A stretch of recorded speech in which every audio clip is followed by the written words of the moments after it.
تھوڑی دیر بعد کرنل واڈیا اور میجر شرما وہاں پہنچ چکے تھے۔ کرنل واڈیا نے سرحدی علاقے کے ساتھ ساتھ پھیلے جوانوں کی کمال سنبھال لی تھی اور میجر شرما نہر کے دوسرے کنارے پر موجود نوجوانوں کے ساتھ موجود تھا۔ اپنی دانست میں انہوں نے بہت ہوشیاری دکھائی تھی اور قریباً 7-8 ہزار گز کا ایک دائرہ سا بنا کر اس میں روشنی کرنے کے بعد اس دائرے کا محیط چھوٹا کرنے لگے۔ 1 گھنٹے کی اس تکلیف دہ پریکٹس کے بعد جب انہوں نے اپنی دانست میں 3-4 کلومیٹر علاقے کا چھان مارا تھا، گوہر مقصود ہاتھ نہ لگا تو کرنل واڈیا نے وہاں موجود جوانوں کے 10 گروپ بنائے اور انہیں بریفنگ کے ساتھ مختلف سمتوں میں جمشید کے لیے لگا دیا۔ رات کا آخری پہر سسکیاں لے رہا تھا جب انہوں نے اپنے سرچ آپریشن کے اس مرحلے پر عمل شروع کیا۔ اب دیکھتا ہوں کہاں بچ کر جاتا ہے، اس نے میجر شرما کی طرف دیکھ کر غصے سے دانت پیستے ہوئے کہا۔ سوال ہی پیدا نہیں ہوتا سر، مرہم اس سونے کا انڈا دینے والی مرغیوں کہاں بچ کر جانے دیں گے؟ انہوں نے سرحد پر ڈیرے ڈالے ہوئے تھے۔ جن 10 ٹیموں کو جمشید کے تعاقب میں بھیجا گیا تھا، ان کے ساتھ دونوں کا مسلسل رابطہ تھا اور اپنی ہدایت تھی کہ کسی بھی غیر معمولی شے کا نوٹس لیں اور اگر کچھ بھی خلاف معمول دکھائی دے تو انہیں فوراً مطلع کیا جائے۔ کرنل واڈا کے لیے اس سوچ کا اقرار بھی محال تھا کہ اس طرح حادثاتی طور پر بھارتی سرحد میں داخل ہونے والے ان کا دشمن، جس کے قتل کے لیے وہ بڑی مضبوط پلاننگ کر رہا تھے، ان کے ہاتھوں سے نکل جائے گا۔ چاند نے اب آسمان پر تیرتے بادلوں کے ٹکڑوں کی اوٹ سے سر باہر نکال لیا تھا اور کیپٹن جمشید کے لیے یہ امر بڑا ہی خوش آئند تھا کہ وہ کھیتوں کے جس سلسلے میں داخل ہوا تھا وہ بہت دور تک پھیلتا چلا گیا تھا، جس کا مطلب یہی تھا کہ وہ قدرے محفوظ ہے۔ لیکن یہ سوال بہرحال اپنی جگہ پر اہم تھا کہ اگر ان لوگوں نے کھیتوں میں داخل ہو کر اسے تلاش کرنا شروع کر دیا تو ایک اطمینان جو اسے بہرحال حاصل تھا کہ بارش نے ریتلی زمین پر اس کے قدموں کے نشانات مٹا دیے ہوں گے اور کوئی ماہر ترین کھوجی بھی یہ نشان اٹھا سکتا ہے۔ اچانک ہی ایک سوچ نے اسے لرزا کر رکھ دیا۔ اگر انہوں نے کتے بھی منگوا لیے، اسے علم تھا کہ بلیک کیٹس کے پاس اس طرح کے خاص سجائے ہوئے کتے موجود تھے جو کسی بھی شخص کو، خواہ وہ کتنا ہی چلاک رہا ہو، ڈھونڈ نکالنے کی خاصیت رکھتے ہیں۔ یہی سوچ کر اس نے فی الوقت جہاں سے بھی نکل جانے کی ٹھان لی تھی، لیکن جائے کس طرف، یہ سوال اسے پریشان کرنے لگا تھا۔ سرحد کی طرف جاتا تو موت کو خود دعوت دینے کے مترادف تھا، کیونکہ انڈین آرمی اور بارڈر سیکورٹی فورس نے سرحد کا چپا چپا سیل کر دیا تھا اور اگلے 24 گھنٹے تک اس کے متعلق سوچنا ہی فضول تھا۔ کیپٹن جمشید کے دماغ نے فی الوقت اسے یہی راہ سمجھائی تھی کہ وہ جس طرح ممکن ہے اگلے کم از کم 2-3 دن جہاں گزارے اور دوسرے یا پھر تیسری رات کو سرحد عبور کرنے کی کوشش کی۔ یہی سوچ کر اس نے اب یہاں سے بھی نکل جانے کی ٹھان لی تھی۔ روشنی راؤنڈز کے فائرنگ مسلسل جاری تھی۔ وہ لوگ بڑی ہوشیاری اور ڈسپلن سے کبھی نیم دائرے کی صورت میں اس طرف آتے رہتے تو بامشکل 10 منٹ بعد ان کھیتوں تک پہنچ سکتے تھے۔ اس کے پاس اب صرف یہی 10 منٹ باقی تھے اور اسے جو بھی کرنا تھا انہی 10 منٹوں میں کرنا تھا۔ اپنی قوت ارادی کے مجتمع کر کے وہ اٹھا اور کھیتوں کے اندر ہی فائرنگ کی مخالف سمت چلنے لگا۔ جمشید جھک کر اور کمان کی فصل سے اپنے آپ کو بچاتا ہوا چل رہا تھا۔ اس کی کوشش تھی کہ اس کے چلنے سے گنے نہ ٹوٹیں تاکہ اگر وہ لوگ صبح یہاں داخل ہوں تو انہیں اس کی موجودگی کا شک نہ گزرے۔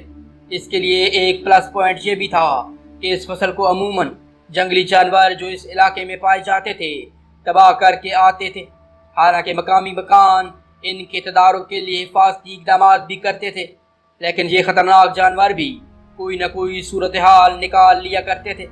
اب اس نے اپنی تربیت کے مطابق اپنے تمام اگلے اقدامات کا تعین بڑے سائنٹیفک انداز میں کیا۔ اس وقت وہ مکمل کمانڈو بن چکا تھا۔ کھیتوں کے سلسلے سے باہر نکلنے پر اسے اندازہ ہوا کہ اس نے 30 منٹ ضائع کر دیے ہیں۔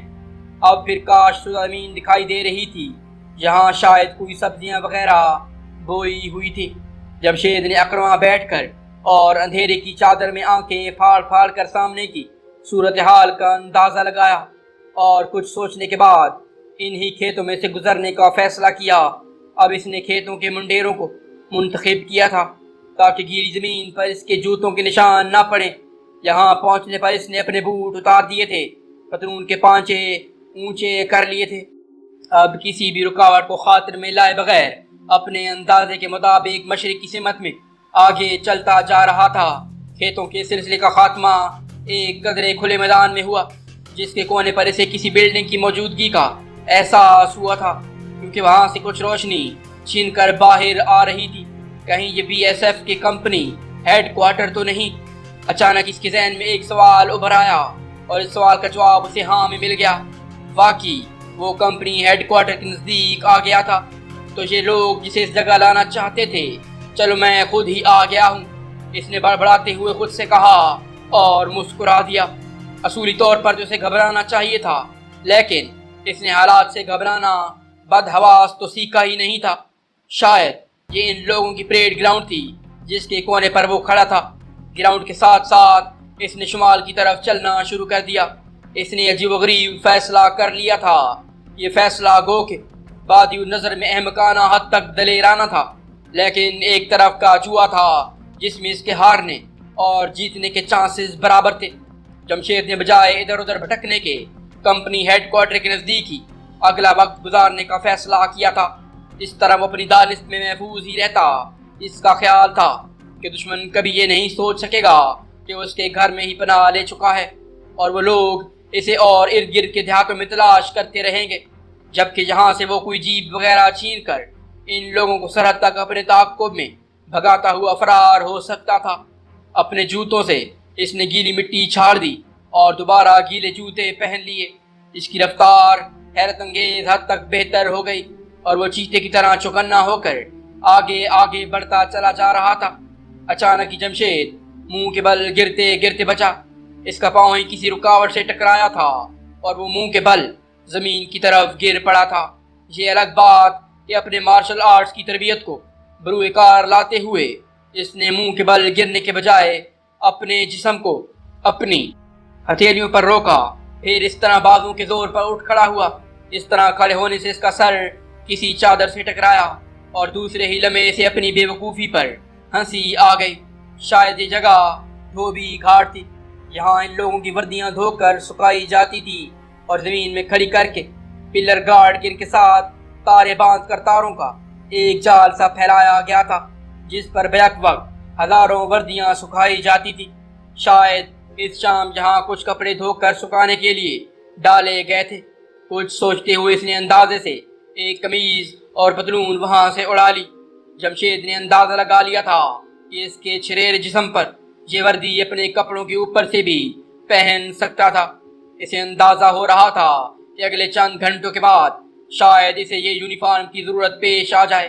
شمال کی سمت چلتے ہوئے اس نے کمپنی ہیڈ کوارٹر کی پشت سے ایک لمبا چکر کاٹ کر شاید وہاں موجود رہائشی علاقے کو اپنا اگلا ہدف چنا تھا، جہاں چھپ کر وہ وقت گزارنا چاہتا تھا۔ اب وہ زیادہ محتاط ہو کر چلا جا رہا تھا۔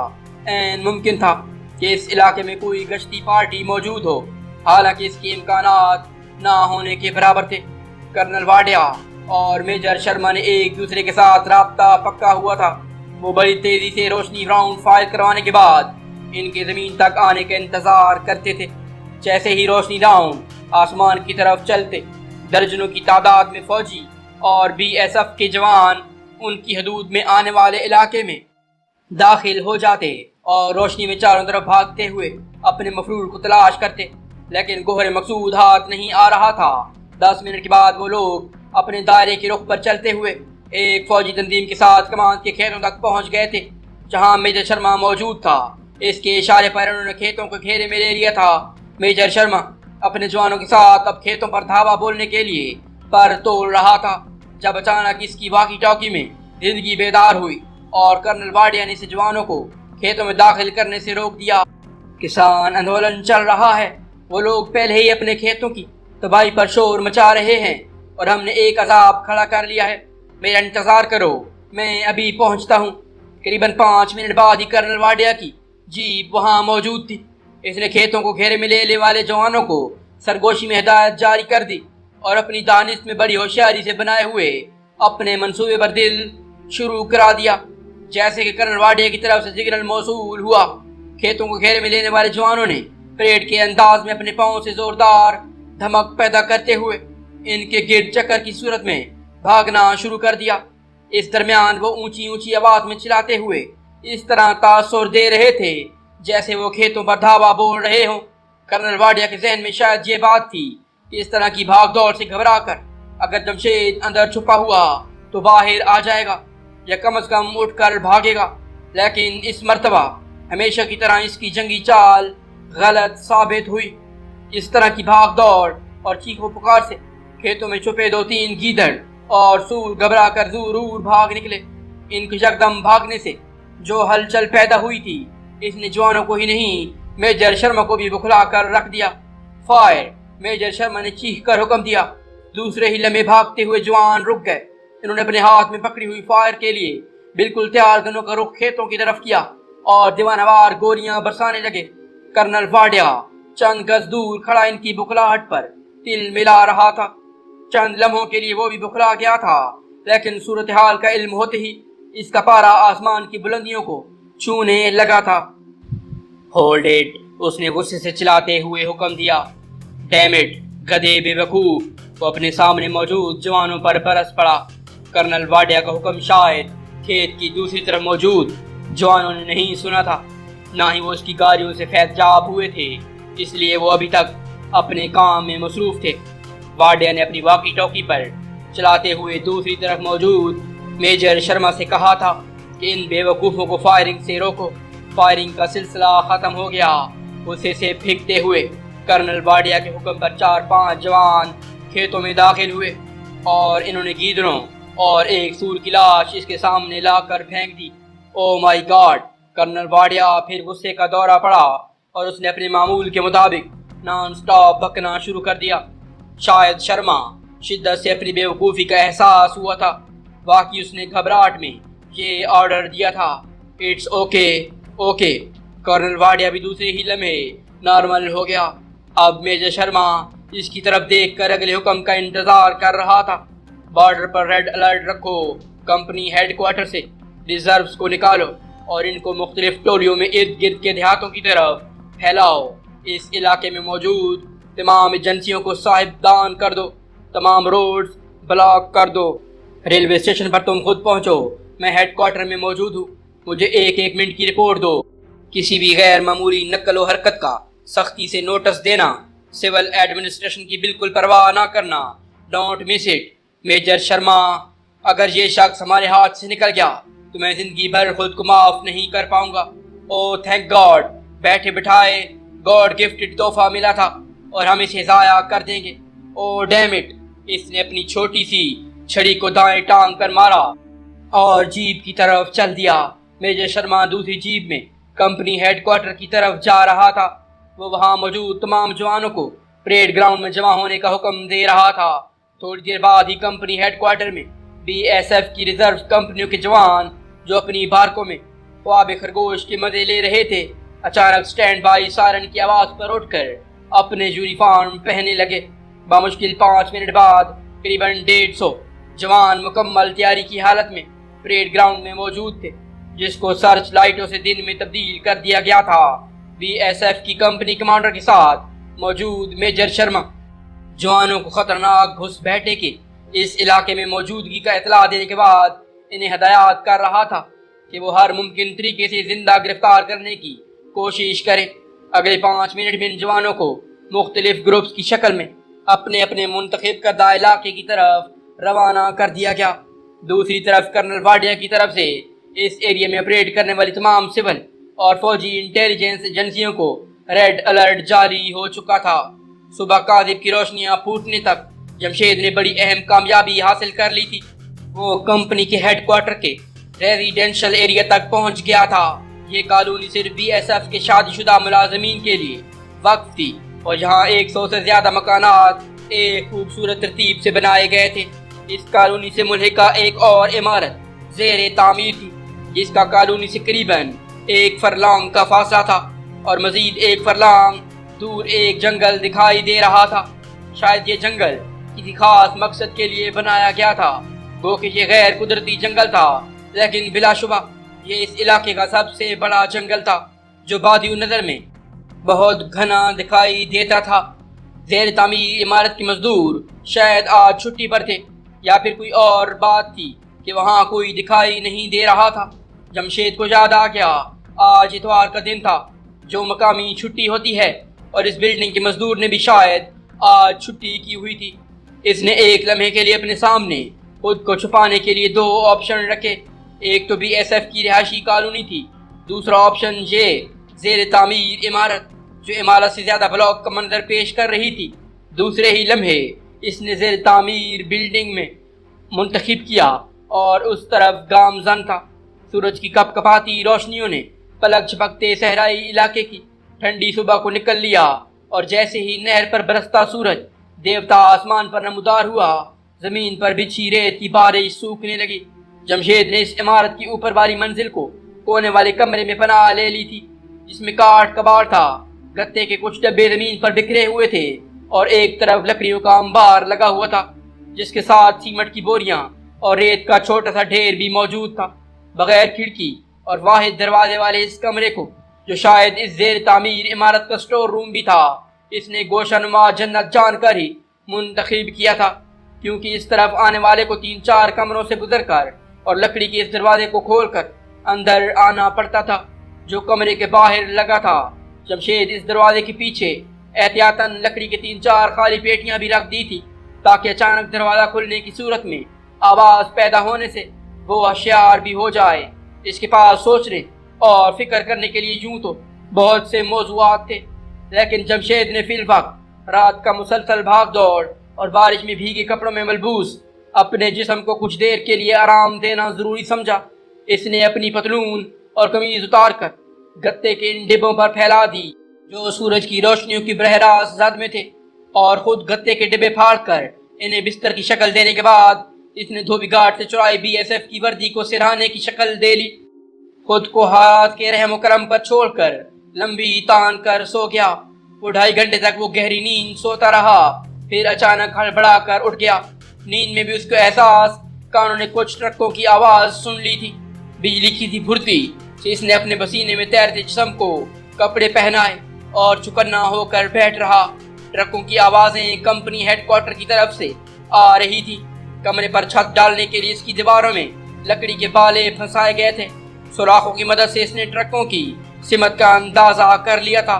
یہ 3 ٹرک تھے جو سیدھے اس بلڈنگ کی طرف آ رہے تھے۔ ایک لمحے کے لیے بھی اس گھبراہٹ طاری نہیں ہوئی۔ اس نے بلڈنگ میں داخل ہونے سے پہلے چیتے کی طرح پنجوں پر چل کر ساری عمارت کا جائزہ لے لیا تھا اور کسی بھی ممکنہ حملے کی صورت میں فرار کے راستوں کو ذہن نشین کر چکا تھا۔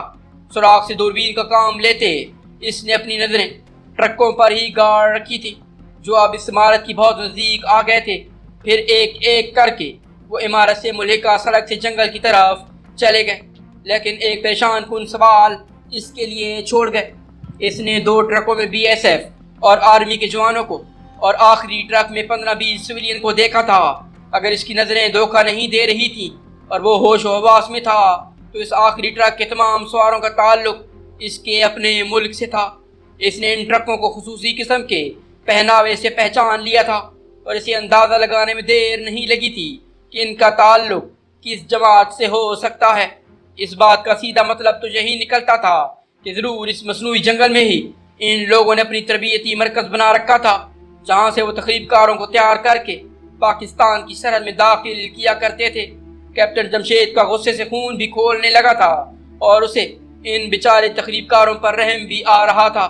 ایک طرف تو یہ لوگ بھارتی پراپیگنڈا اور اپنے گمراہ لیڈروں کا شکار ہو کر دشمن کے ہتھے چڑھ گئے تھے، ان کے اشاروں پر بندروں کی طرح ناچ رہے تھے، اور دوسری طرف ان کا دشمن تھا جو اتنا مکار تھا کہ ان غداروں کو اپنے پالتو کتوں جتنی اہمیت دینے کے لیے بھی تیار نہیں تھا۔